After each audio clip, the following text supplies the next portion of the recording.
Welcome to City and State TV. I'm Morgan Pechma. Today our guest is Gus Christensen. He's a Democratic candidate for the State Assembly on the Upper East Side. Gus, thank you so much for joining us. Thank you for having me, Morgan. So Gus, why are you running for the Assembly? Well, I'm a lifelong New Yorker, Morgan. I was born in the 76th Assembly District. I grew up in Brooklyn. I've lived in the city my entire life. I'm passionate about the city. And I think that there is a tremendous amount of good that a hardworking member of the Assembly can do for my community on the East Side and Roosevelt Island, and also for New York as a whole. You have a kind of unusual narrative, as they say in political parlance today, that you were a successful financier on Wall Street, and you've quit your job to run for Assembly. Mm-hmm. Why did you embark upon this madness? Why did I embark upon this madness?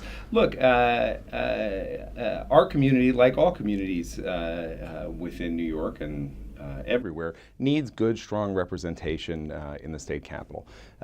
We have been without effective leadership for some time in our district, and there are too many districts around the state that have empty seats or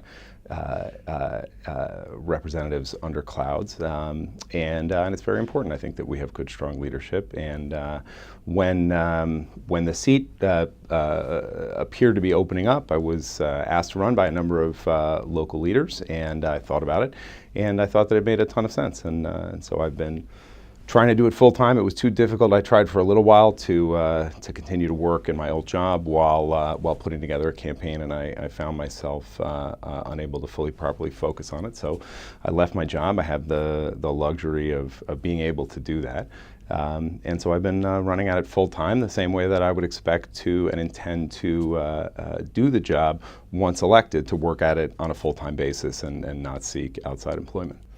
In your experience, how knowledgeable are our elected officials about economics and fiscal policy? Well, that's a really broad question. I mean, we have an incredible diversity of elected officials, right? If you're a resident of Manhattan or anywhere in New York City, you have 17 elected officials above you, excluding judges, from your city council member and your state assembly member up to the governor and the president. And obviously, there's a broad diversity of levels of financial and accounting and budgeting expertise in there. If you do live in Manhattan, you live on the east side of Manhattan, none of those people have, at this point, none of them have meaningful private sector experience, but that doesn't mean that none of them are strongly knowledgeable about budgets and finance and accounting. I think we have a number of very strong leaders above us who are very good at math and good at budgeting. So what are you going to be your principal aims if you are elected to office? Sure. I'm focused both on local issues affecting my district, primarily affecting my district and the area of the east side of Manhattan, as well as broader city and statewide issues. So at the local level, I think our most critical issues involve construction and development and congestion issues, particularly the construction of the 91st Street Marine Transfer Station, which is something that is a very passionate issue for me. I'm deeply involved with the opposition movement and with leading civil disobedience efforts. I'm one of many, but I have been spending a tremendous amount of time and energy on that because I believe very strongly in the opposition. Furthermore, we have a wave of construction and development going on around the district now, with more coming as the Second Avenue subway is completed in the coming years, or phase one of the Second Avenue subway within my district is completed in the coming years. We're already seeing a number of buildings being drained of tenants on Second Avenue and cleared to be ready for demolition and development. I think we're going to see a lot of that just under the city's current zoning code and what developers are able to do as of right. But I think that it's important that we change the laws, that we move towards mandatory zoning, like or mandatory inclusionary zoning, as the mayor has talked about, and I would fight to put a special economic development zone in place along the Second Avenue subway corridor to ensure that a significant portion of the value that the people have given to the property owners in the form of many billions of dollars of infrastructure investment in the subway, that has yielded tremendous value increases for the property owners along 2nd Avenue.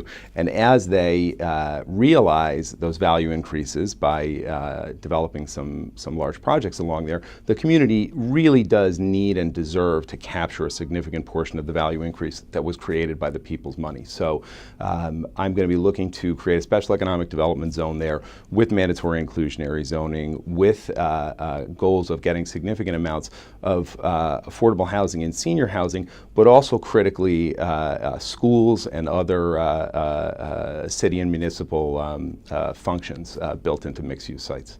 What do you make of the argument about economic justice for the municipal transfer station?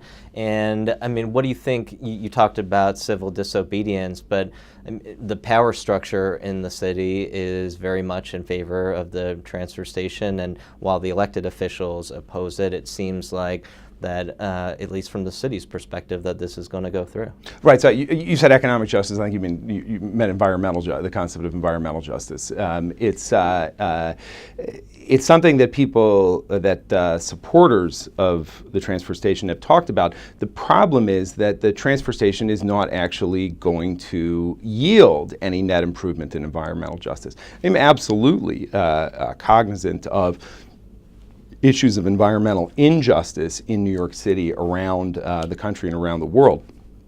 And I would not be taking such a prominent role in opposition to the transfer station if our goal was simply to move it into someone else's community. That's not the goal. Our position is that it doesn't need to be built. It doesn't need to be built in the current site, and it doesn't need to be built in someone else's neighborhood either. That the existing system of taking Manhattan's municipal waste to out-of-state industrial locations is a system that is working and can continue to work, with the enormous caveat that we need to dramatically improve our recycling performance as a city. We are recycling less than 15% of our waste. The average for large cities in this country is about 20 percentage points higher than that, and there are many cities that are comparable to New York that are hitting massively higher numbers. Cities like Seattle and San Francisco that are hitting numbers from 50 to 75% of their waste. And we believe that the investment that's going into this project, which to be clear is also dramatically over budget and continues to see cost escalations. There was a terrible construction, a near miss, an almost terrible construction accident a few weeks ago where an innocent bystander was almost hit by a 10-pound flying piece of steel, and that slowed down construction dramatically. It's looking to add additional costs as the city looks at ways to make what is a very unsafe construction site into something that they would argue would be safer. This is all money that's much better spent on improving the city's recycling efforts, composting efforts, rather than doubling down on a dated system of solid waste management. Is there ire in your district against Mayor de Blasio and Speaker Mark Viverito for allowing this to move forward?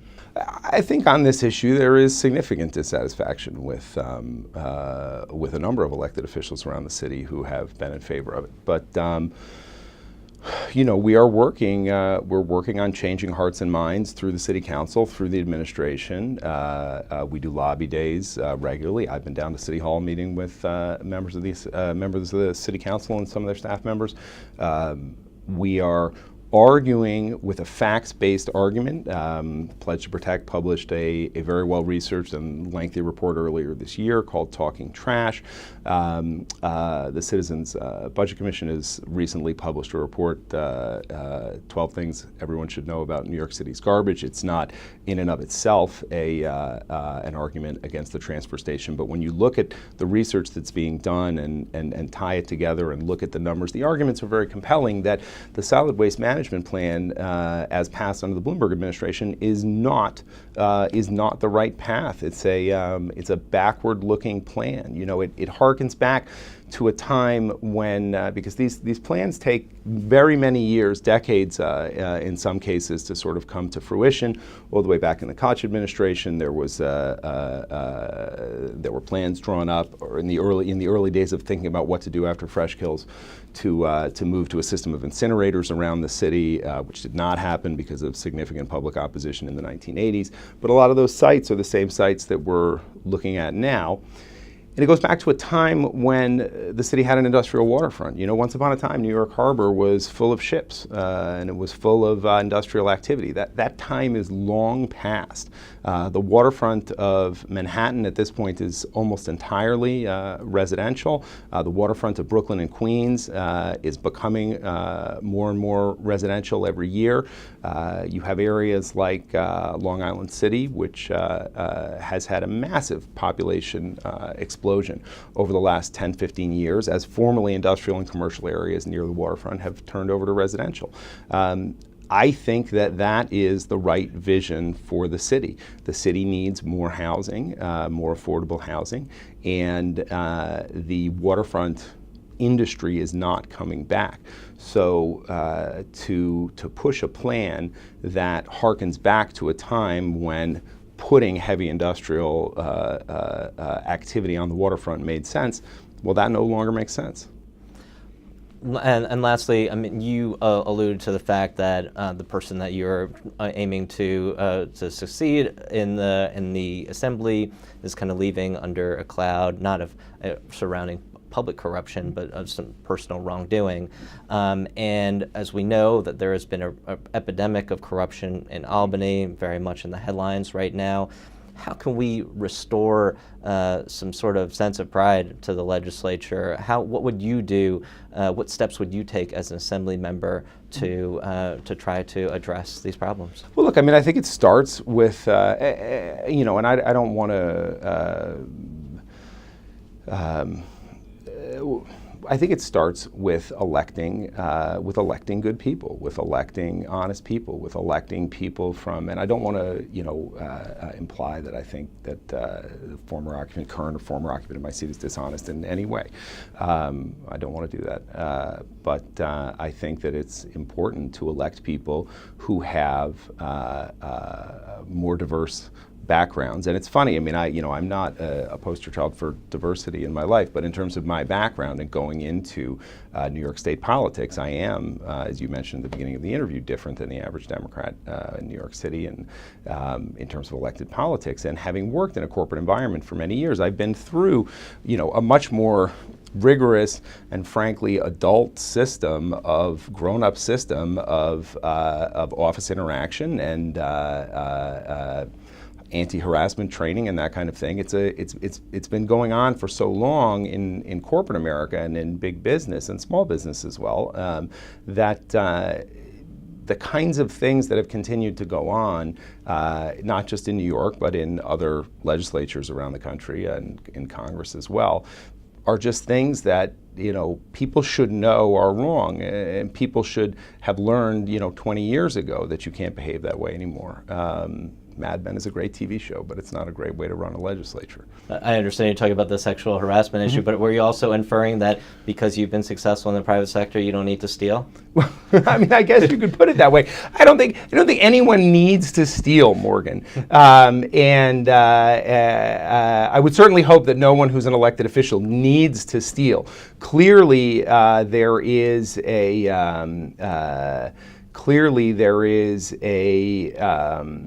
problem in Albany and in New York politics in general, that we do have a disproportionate number of legislators over the recent years who have gotten into trouble, been indicted, arrested, convicted, etc. There are, I think, a complicated series of reasons for it. I think that the existing rules and regulations in New York around campaign finance and around outside income are too lax, and that while I'm skeptical of slippery slope arguments in general, I think that there is a bit, I think that there are slippery slope problems within the existing laws in New York. I think that the old saw that the scandal is not what's going on that's illegal, the scandal is what's going on that's legal, is part of the truth here. In New York, it's actually both. And I don't think that there are many people who are being arrested, indicted, convicted. I don't think that any of them jumped straight to illegal activity. I think that they were, by and large, people who were taking advantage of the amount of personal gain that one can legally get through the lax laws in New York before crossing over into straight up illegal activity. I mean, it's ridiculous what people are allowed to spend, legally allowed to spend their campaign finance funds on in New York. And I think the fact that the Board of Elections has not done a robust job of investigating and referring for prosecution cases of abusive spending of campaign finance funds. I think that environment of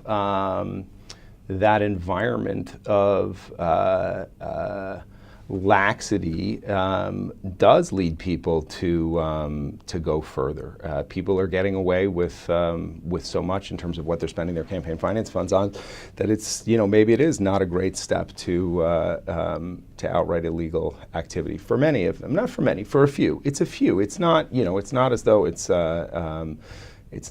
it's the majority or anything like that. I think that most people have a good moral compass, and I think that most people know right from wrong. But the state needs to dramatically tighten up its laws around what people can legally do with their campaign finance funds, how they can legally obtain those campaign finance funds in the first place. Limits should come down. We should have matching funds on a statewide basis.